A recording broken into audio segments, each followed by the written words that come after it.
Embrace the magic.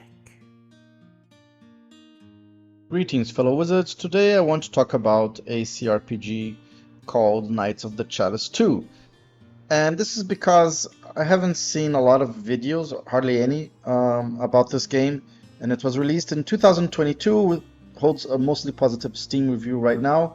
But it's still getting updates up until this very month, in fact.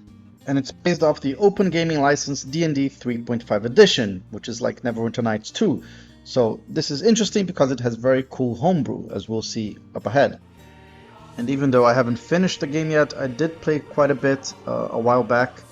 And all the customization you can do is one thing I really enjoy about the game. So let's start off with the race. So besides your typical D&D races, you have Centaur, Drake, Half Giant, Kobold, Half Salamander, and Mantis. Mantis is very cool because you get 4 attacks since you have 4 arms, and you can eventually use 4 weapons. But Half Giant also gets increased size modifier. Half Salamander gets to add energy damage to their weapons. Drake gets breath weapons. And all these are customizable by subrace. But carry on classes, we have the Barbarian, and it's a very typical Barbarian from D&D. But you do get spirit animals. And spirit animals, they vary a lot. You can focus on aggression, you can focus on rhinoceros for damage reduction to even have better damage reduction. Bard is an interesting one in this game because you don't get your normal spellcasting progression. You get some Bard songs which you can use and some spells which are limited, but overall it's an interesting class. Bishop is one that I enjoy a lot because you get 6 domain powers throughout the levels, but you can only cast up to level 7 cleric spells. And domain powers in this game can be very, very good. I particularly like, for example, Justice gives me a very strong construct in the beginning of the game, which can basically tank enemies solo and do a lot of damage.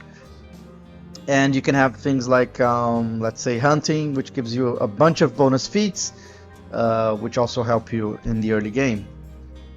Next up, we have the Champion, which is like your fighter cleric. You also cast up to level 7 cleric spells. You have full base attack bonus. But I don't find it that interesting. I mean, you get to attack better with your holy weapons. It's definitely an efficient class, but you don't get domains, and I just really like domains. Cleric is your typical 9th level divine caster with 2 domains. Not much to say there. Death Knight is very interesting because you get sneak attack, you get Aura of Dread, which basically debuffs enemies. I believe it's their armor class and saving throws, and it gets more powerful as you level up. And you can also smite, and you can also life drain. Druids are interesting in this game because you don't use wild shape, and you can actually focus on spheres. And these spheres can be any of the elemental spheres. For example, Fire Sphere makes your Pure Juice Flame and Flaming Sphere better. It gives a better range, gives you more damage. So yeah, Fighter is a crazy feat machine. You get so many feats, and you get Wade In. Wade In is only usable by fighters and monks, which is basically a pounce ability. So that's very useful. All the feats are extremely useful. There's a lot of combat maneuvers in this game which you can all use as a swift action eventually. So Fighter is a good class. And Gladiator is also interesting. You get a lot of bonus feats as well. But you also get some other cool things like Armor Mastery, which makes you very good at using light armor or no armor. You get a lot of AC bonuses. And you get a lot. The combat training gives you a lot of feats at level 1. So you're also great at maneuvers. And yeah, you also get some specific class feats like Combined Fighting Style that encourages you to use different weapons. We have Mage Knight, that's a fighter mage basically, up to level 6. Not much to say here. And next up we have Monk, which is very similar to the classical Monk in D&D. And the interesting thing here is the specializations. I quite like Way of the Heavens, which allows you to use Dexterity to damage and to attack. Normally you can't get Dexterity to damage in this game. Paladin is also very similar to the classical Paladin. You get Smite, you get Lay on Hands, Divine Grace. However, you get some Oath abilities which are not that great, nothing to get too excited. Like Hospitaller increases your Lay on Hands healing. And overall they're also very good with the shield. Kind of encourages you to use the shield because you can protect your allies, giving them bonuses to saving throws and other things. Psionicist. How I missed this class. You get powers, psionic powers, and a number of power points that you can use. And for example, Mind Blast is an amazing ability. At level 9 you can have Mass Mind Blast, which makes the enemy lose 80% of their hit points. Also, a cool thing about psionicists is that you can use their powers even when silenced in anti-magic zones, so very interesting. Psychic Healer is one of the hybrid casters, which means that you get up to level 9 cleric spells and up to level 9 psychic powers. However, you do have to invest in intelligence, wisdom, and charisma. However, since you have a separate pool for psionic powers and cleric spells, very strong class. Psychic Warrior is the fighter psionicist, which I quite like, and this is because you have things like psionic pounce, so you can also charge and then do a full attack on the enemy. This comes as early as level 2 psychic power, and they also make good grapplers, and this is because as level 1 psychic powers you have things like Grip of Iron, which increases your bonus to grapple checks, and Expansion, which increases your size and also stacks with Enlarged Person.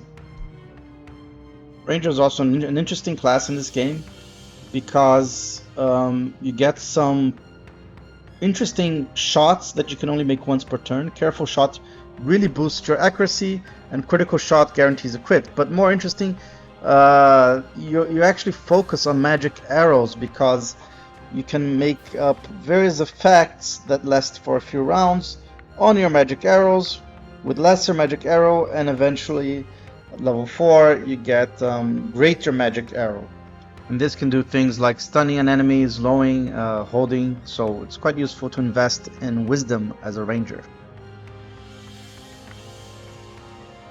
Rogue is your stereotypical sneak attacker.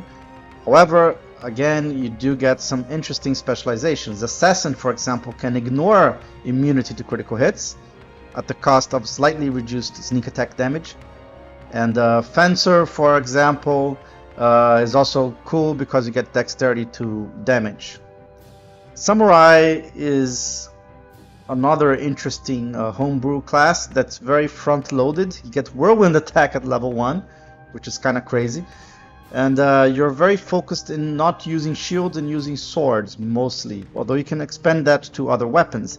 And you're very good at critical hits, including adding your wisdom modifier to the critical multiplier of your weapon.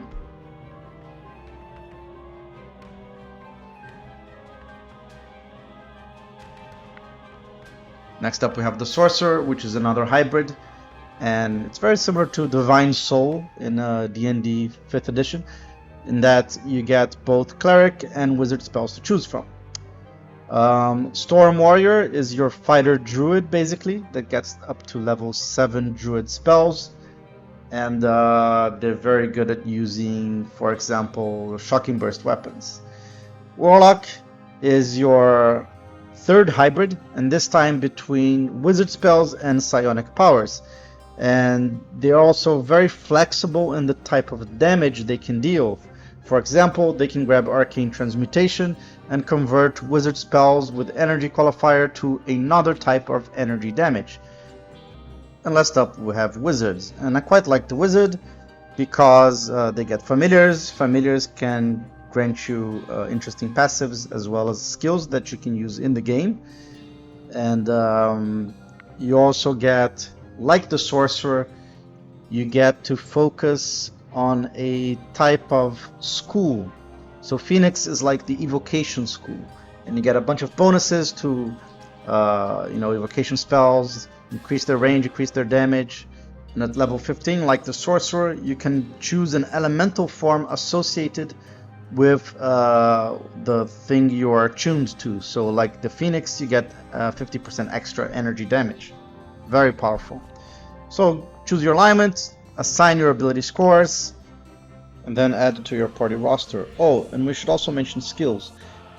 Each class and race have particular skills, and it's good to complement them in the party because it gives you more opportunities to resolve encounters. And the cool thing is that you don't have to roll for the skill. If you have it, you can use it, so no need for saves coming. And this is the starting party I had while I was coming back to the game. I tried to be as diverse as possible. 3 females, 3 males, different races, different classes to cover different skills. So let's see how well I did. So whether you play the tutorial or not, which is actually a fun tutorial, I highly recommend you do the prologue. And here you get approached by bandits. And I believe I tried to attack them here and immediately got greased. So not a very good start. Also took some bow damage there, but thankfully I have a fire druid that has a very boosted produce flame, and this boosted produce flame does quite a bit of damage, as we'll see here. 19 damage at level 2, and there goes the tax collector. Here's where I kind of messed up because I moved 5 feet but stayed close to the enemy, so when I tried to use Produce Flame, he interrupted me and knocked me unconscious. Not good.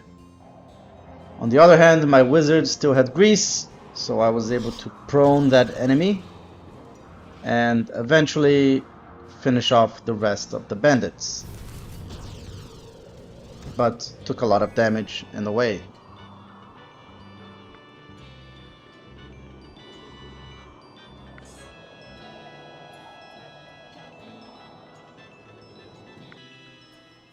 Soon.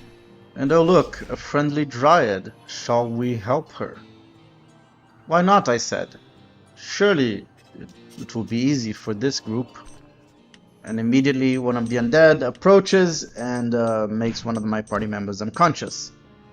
And now the Drake, with his very simple line breath, is gonna try to do something here. Not very good damage. Maybe I should have invested feats. Oh, there goes another one. Did a little damage here, but then my monk got critted and he died. So I decided to restart and actually look at the manual, which I bought with the DLC. And the manual is quite comprehensive, has a lot of interesting advice. For example, it kind of recommends that you shouldn't use a centaur, which in fact I will use in my next party because I was annoyed that my half-giant psychic warrior can only move 20 feet and centaur can move 40. And Drake, it recommends fighter because you get a lot of feats which you can use to boost your breath weapon. So that advice I will use. So for my second attempt, I still have the monk tank, but I have the Drake fighter with boosted breath weapon. I have the bishop with the summon and turn undead, a fire wizard. Let's see how it goes. This time I'm not gonna fight the bandits. I'm just gonna make a deal with them. And back to the undead, I'm gonna use Ranger Web. My ranger has 20 wisdom, so the likelihood that it will land is pretty good.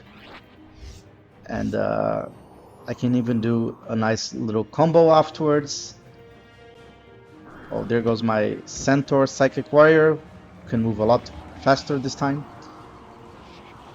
And the combo with the web is, of course, Burning Hands. And my red wizard doesn't affect allies when he uses Burning Hands. It also has increased radius. And after you burn the web, it does more damage too. So as you can see, with a properly managed party and things synergizing, Oh, Turn Undead is also very nice. And you can also boost Turn Undead to affect other things like elementals, outsiders, dragons. And you can even heal your allies if you have a construct ally, for example, which I do. The inevitable is a construct. Look So at this. much happier with this party composition. The spirits of the dead are now avenged. Oh, and it should be noted that all combat maneuvers eventually can become swift action. So lots of things you can do in that front. But what do you think of the game? Have you seen it? Have you played it? Let me know in the comments. Thank you for watching, fellow wizard, and may magic be with you.